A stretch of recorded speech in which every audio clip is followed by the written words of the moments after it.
Сәлеметсіздер ме? Бүгін сіздермен аяқ-қол қақсауы, аяқ-қол мұздауы, аяқ-қол ұюы, сол туралы әңгімелесеміз. Бұл аяқ-қолдың ауруын қалай қойдырамыз, солар туралы әңгіме қыламыз.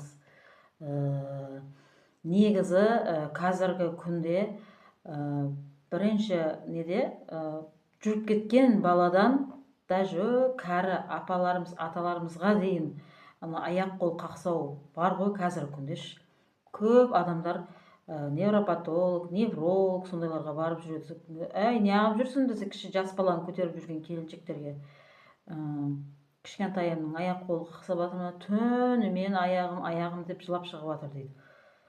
Енді соларды қазір зерттеп сіздермен сол туралы әңгіме қыламыз. Көбінесе айтайын дегенім, шаршаудан, ауа райдан шаршаудан болады. Сосын аяқ-қолға қатты салмақ бергеннен, көп жүргеннен, көп тұрып жұмыс істегеннен болады. Кейін қан қоюланғаннан да болады. Қатты қан қоюланып кеткеннен болады. Ол қан қоюланып кеткеннен тромбоз, варикоз сондайлар шығады. Сосын ол варикоз, тромбоз болғаннан кейін ісіну келеді. Варикоз, тромбозымыз неден келіп шығады? Енді сол туралы әңгіме айтайық сіздерге. Ол варикоз негізі. Варикоз біріншіден ол қан аздықтан шығады. Қан аз болғаннан кейін қан тамырлар жарылады, жарылғаннан кейін жүзеге, кәдімгі терінің сыртына шығады ол. Көбінесе байқасаңыздар, әсіресе әйел кісілер жүкті кезінде жүктілігі үлкейген сайын оларда кәдімгідей салмақ болғаннан кейін не жерлеріне шығып кетеді. Аяқ қолы бар ма, көп нелерге шығып кетеді өзін, әсіресе әйелдерге ауыр салмақ болғаннан кейін. Сосын ол тромбозымыз. Тромбоз дегеніміз бұл қан қоюланғаннан, қан жақсы жүрмегеннен аяқ-қол үйітін болады. Қараңыз, бір-бірімен қалай үйлесіп кетіп жатыр, Мысалға, аяқ-қолда шаршау болады. Ол шаршағаннан кейін адам әлсірейді. Әлсірегеннен кейін қан түсіп кетеді, қан қоюласады, бәрі бір-бірімен цепочка ғой, бүйтіп уланып кетіп жатыр олардың бәрі. Жаңағы варикоз айтайық. Сол варикоздан алдын бірінші қан азайып кетеді, анемичный болады. Анемиядан кейін осы варикоз келіп шығады. Варикозда әсіресе аяқ-қол үю болады. Одан кейін аяқ-қол ісінеді. Мысалға, оның неден ісініп жатыр дейді ғой, бүйректен ба деп. Аяқ-қолда варикоз бар ма, значит, сол варикоздан неғып жатыр, ісініп жатыр аяқ-қол. Ол көбінесе содан адасамыз. Барған кезімізде, үзуге барамыз, барған кезімізде бүйрек ісінген екен, соған не қылыпты дейміз ғой, соған аяқ-қол ісіп жатыр екен деп. Негізі сол баяғыда сол Ибн Сина кітабында да жазылып қойылған болды. Жазылып қойылған. Ташкентте оқып жүргенімізде соны айтатын еді бізге. Ағайымыз бар еді. Рахматлы. Қазір қайтыс болып кеткен ол кісі, сөйтіп айтатын еді бізге. Ибн Сина кітабын оқыңдар. Сода турлықты айтқан. Көбінесе тағы да қайталап айтамын. Варикоз қан аздықтан келіп шығады. Сосын варикоз болады. Анемичный бірінші анемия болады, артынша варикоз болады, артынша аяқ-қол ісінеді. Түсіндіре алдым ғой, Енді сол қазір варикозға да қарсы соңғы жағында мен сіздерге дәрі дайындап беремін. Сосын артрит, артриоз дегені бар, Бұл көбінесе артрит, артриоз, радикулит, ревматизм көбінесе бар ғой, аяқ неден де болады, ауа райы алмасуынан да болады. Кейін жүйке жүйесінің аурулары, нерв, например, адам нерв жетсе, Артриоз, артрит. Көріп жатсыз ба? Барлығы цепочка болып бара жатыр. Артриоз, артрит барлығы.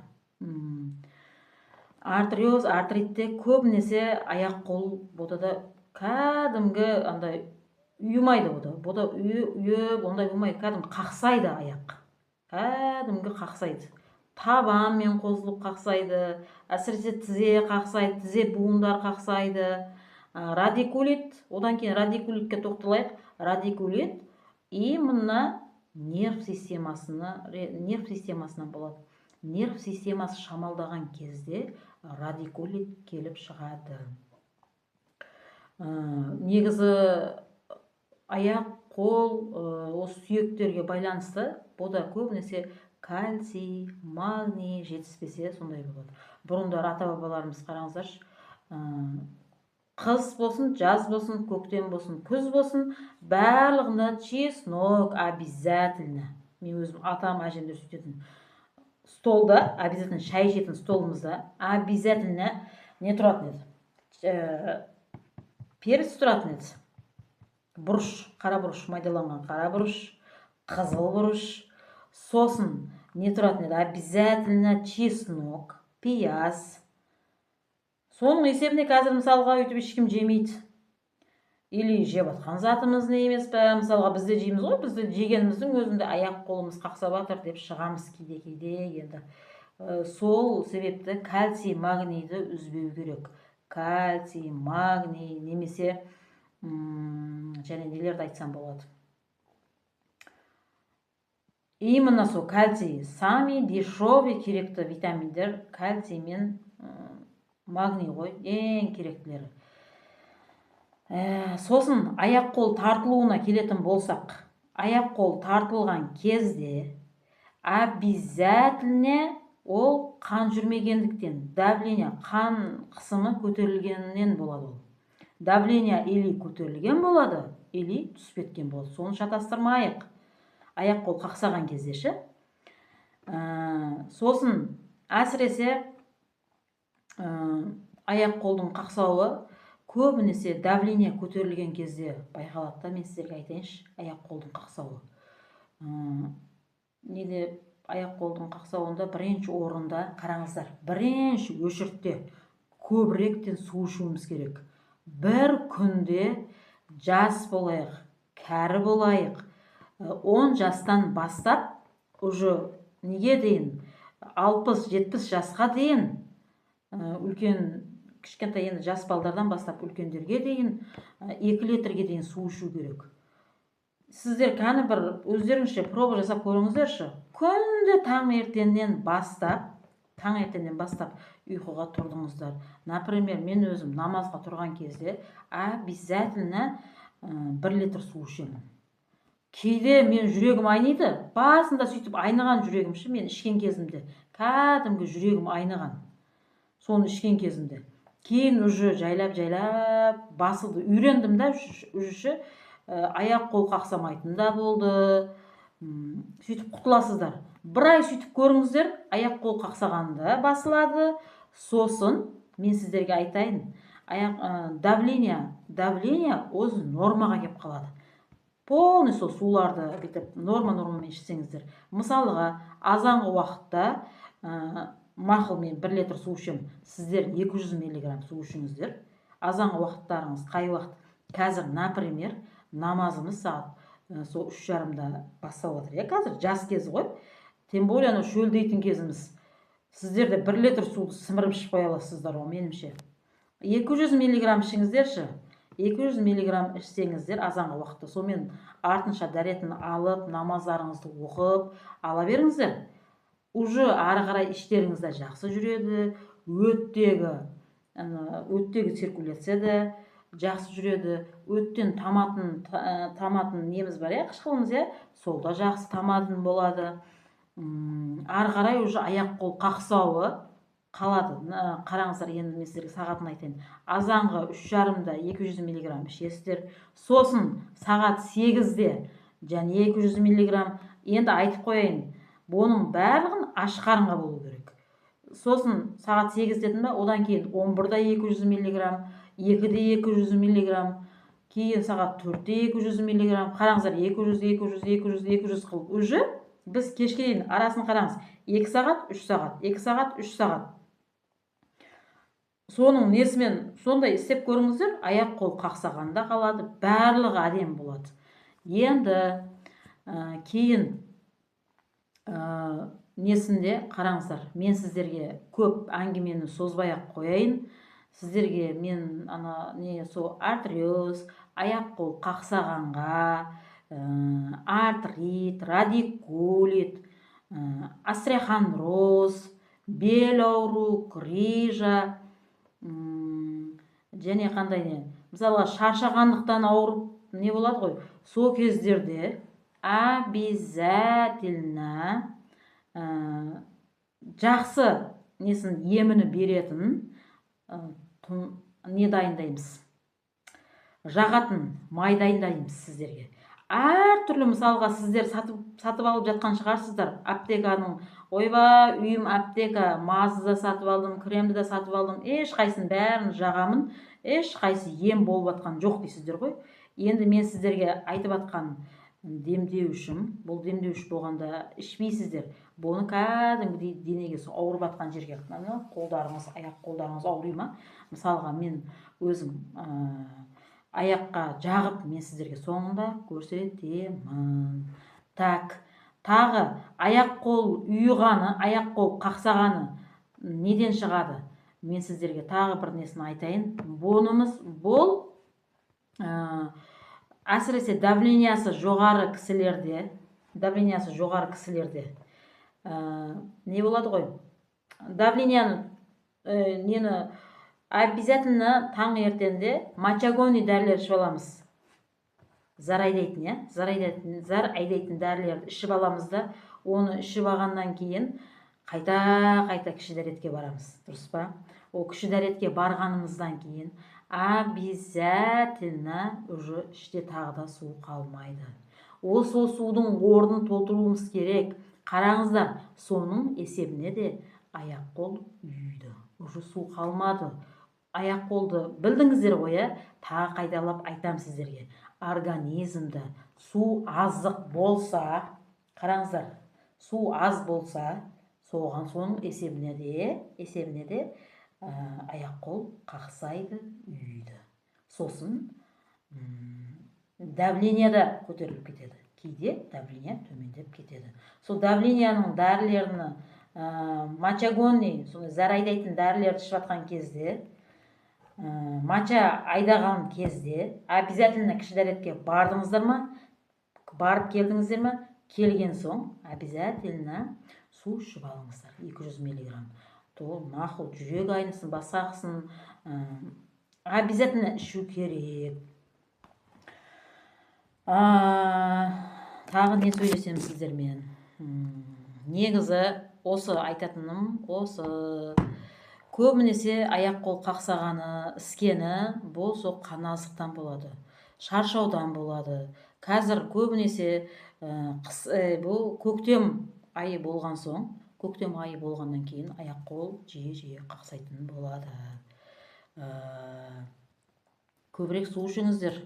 Мен сіздерге енді не қылайық, жүріңіздер, кухняға барайық, жаңағы дарымызды дайындайық.